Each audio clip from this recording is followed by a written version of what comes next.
La recherche en cybersécurité dans notre université s'organise autour d'une chaire qui concerne les grands événements publics.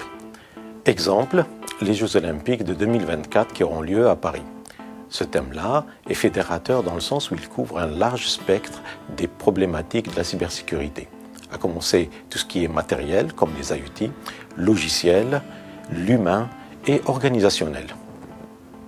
Vous imaginez une organisation comme les Jeux Olympiques, c'est ce qu'on appelle un système de systèmes, même socio-technique, dans le sens où on a besoin de mettre tous ces éléments-là ensemble pour collaborer et atteindre un objectif qui est l'organisation du jeu en lui-même.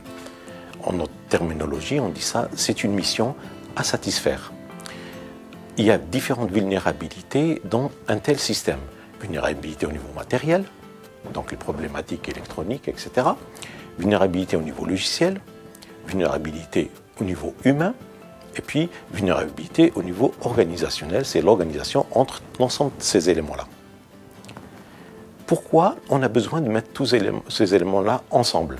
Tout simplement parce que leur collaboration permet de réaliser ce que ne peuvent pas faire individuellement les différents éléments-là.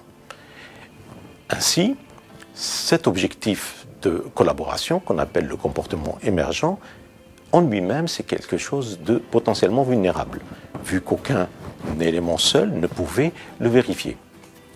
On a d'autres problèmes de vulnérabilité, qui est le comportement émergent qu'on ne voulait pas. Et celui-là, c'est encore plus difficile à vérifier, vu qu'on n'en a pas conscience de son existence. Ainsi, on peut voir que des problématiques en cybersécurité, ils existent à tous les étages et tout ça nous donne un énorme terreau de recherche et donc beaucoup de travail à réaliser au sein de cette chaire. Ainsi, la recherche en cybersécurité dans notre université, elle repose sur deux philosophies principales. La première est que les problèmes de la cybersécurité sont des problèmes transdisciplinaires. Et du coup, leur résolution doit être transdisciplinaire, d'où l'intérêt de faire collaborer les différents chercheurs venant des différentes disciplines. Et deuxièmement, c'est la résolution des problèmes doit être à la source. Donc, ce qu'on appelle la sécurité dès la conception. En anglais, le Secure by Design.